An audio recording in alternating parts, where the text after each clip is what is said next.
Exclusivas de uma investigação que pediu a prisão de 61 pessoas esta semana.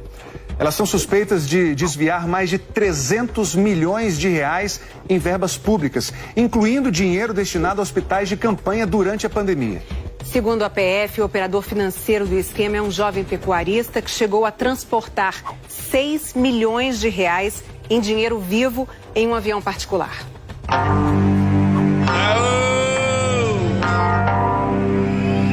Este jovem milionário de 32 anos está feliz. Coisa mais linda.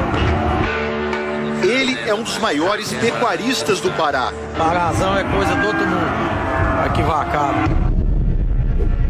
O nome, Nicolas André Moraes. Segundo as investigações, ele chegou a ter 180 mil cabeças de gado.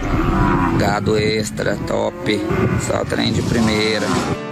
O patrimônio de Nicolas inclui fazendas enormes, dezenas de casas e apartamentos, aeronaves e vários carrões de luxo. Tem vida mais barata que essa, mas não presta não, né? Tem vida mais barata, mas não presta não, viu? Frases iguais? As investigações apontam que não é coincidência, que Nicolas faz parte da mesma quadrilha do médico de São Paulo, Lauro Fusco Marinho, que a gente já mostrou no Fantástico. Viva México! De acordo com a polícia, o dinheiro que Lauro e Nicolas esbanjavam tanto não era deles, era verba pública da saúde. Em setembro do ano passado, Nicolas foi preso, acusado de ser o operador financeiro da quadrilha no Pará. Depois, recebeu o benefício da prisão domiciliar. Mas a Polícia Federal conseguiu novas provas e na quarta-feira passada, Nicolas voltou para a cadeia. É uma organização criminosa que já vem atuando há bastante tempo. De 2019 para cá, encontrou aqui no estado do Pará a possibilidade de praticar esse tipo de crimes. As investigações mostram que Nicolas tinha acesso ao alto escalão do governo e que 4 organizações sociais indicadas por ele conseguiram fechar contratos fraudulentos por cerca de 1 bilhão e 200 milhões de reais. Essas organizações passaram a gerenciar 9 hospitais do Pará. 4 eram de campanha para pacientes com Covid. Vou precisar de 5 milhões, vai ter que dar um jeito de tocar um hospital com 3 e pouco esse mês. Segundo a Polícia Federal, eram 8 milhões de reais que deveriam ir para o hospital de campanha de Itaituba no mês. Mas a quadrilha ficou com 5 milhões. Que era desviado era até maior do que efetivamente empregado. Não são raros os diálogos aí em que o desvio ele é superior a 50% daquilo que foi repassado. A investigação diz que pelo menos 300 milhões de reais foram parar no bolso da quadrilha. Estavam mais preocupados mesmo em desviar esses recursos destinados à saúde para pagamentos aí de compra de gado, de fazenda, de carros, de aviões, do que efetivamente utilizar nos hospitais. Vai ficar aí 1 milhão para pagar a besteirinha. Besteirinhas, segundo a PF, eram médicos, enfermeiros, remédios do Hospital de Campanha de Santarém. Este médico trabalhou lá de abril a setembro do ano passado. Um grande galpão com uma lona cobrindo. Alguns ar-condicionados espalhados, mas não era o suficiente nem um pouco para bancar o calor que fazia lá dentro. Eu lembro que tinha uma época, a bomba de oxigênio, ela falhava. E a gente entrava em desespero no hospital inteiro, porque as pessoas começavam a sufocar, era o caos. Acabou que o hospital de campanha fechou e nós não recebemos desde julho. Nós ficamos 3 meses sem receber. Esta advogada representa 27 médicos que trabalharam no Pará e ficaram sem receber. Isso causa uma revolta, porque eles arriscaram a vida. Eles estão até hoje em uma verdadeira batalha com a justiça para poder receber o valor que eles têm direito. Os investigadores descobriram como o desvio do dinheiro era camuflado. A quadrilha conseguia notas fiscais frias de empresas que faziam parte do esquema. Assim, pelo menos no papel, tudo parecia em ordem. Mas, segundo a Polícia Federal, os serviços eram superfaturados ou nem eram prestados. E alguns equipamentos também nunca chegaram aos hospitais.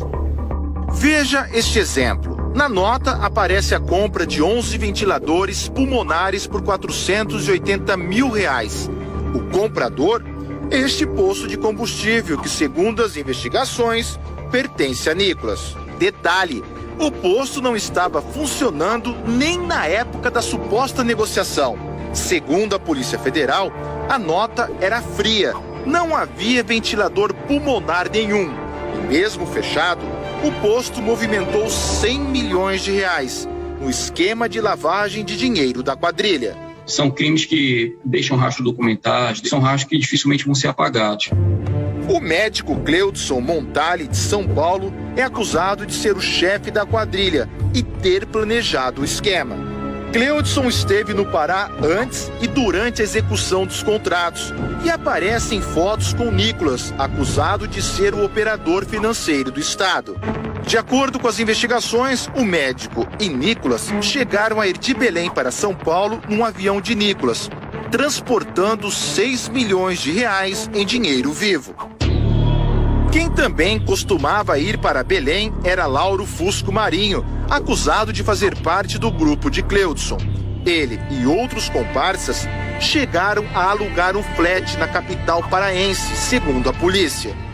Olha aí, amigo, já tem ladrão querendo roubar, ó, querendo sair de fininho. Em maio deste ano, o Fantástico mostrou que Lauro e Cleudson apresentaram laudos médicos falsos e conseguiram o benefício da prisão domiciliar. Com a revelação da fraude, voltaram para a cadeia. Cleudson sempre alegou inocência. Em nota, a defesa diz que Lauro não tem qualquer ligação com nenhum Nicolas, não teve nenhuma empresa sua subcontratada no Pará e que não há provas de sua culpa em nenhum dos crimes que lhe foram imputados. Desde o início das investigações do ano passado no Pará, a Polícia Federal aponta Parsifal Pontes, então chefe da Casa Civil do Estado, como a pessoa do governo que intermediou a contratação fraudulenta. Ele também teria alertado a quadrilha que policiais preparavam uma operação. O Parsifal me disse que o federal está com aquele endereço, vou entregar a chave para ele vender o apartamento, a gente dá fim naquele AP. Quando de fato foram realizadas as buscas, o apartamento estava vazio, não tinha nada no imóvel. Parsifal Pontes foi preso em setembro do ano passado e exonerado pelo governador Hélder Barbalho. Parsifal responde em liberdade. A defesa diz que ele alega absoluta improcedência das acusações, que estará à disposição da justiça e vai provar sua inocência. Parsifal, o governador e Lauro Fusco não foram alvo dessa nova fase da operação da PF. A investigação sobre Hélder Barbalho, que tem foro privilegiado, está no Superior Tribunal de Justiça. Ao Fantástico, a assessoria do governo do Pará informou que o Estado rompeu com as organizações sociais, que não mantém mais nenhum contrato com elas. Disse ainda que os órgãos públicos apoiam todas as investigações, para que a verdade seja esclarecida.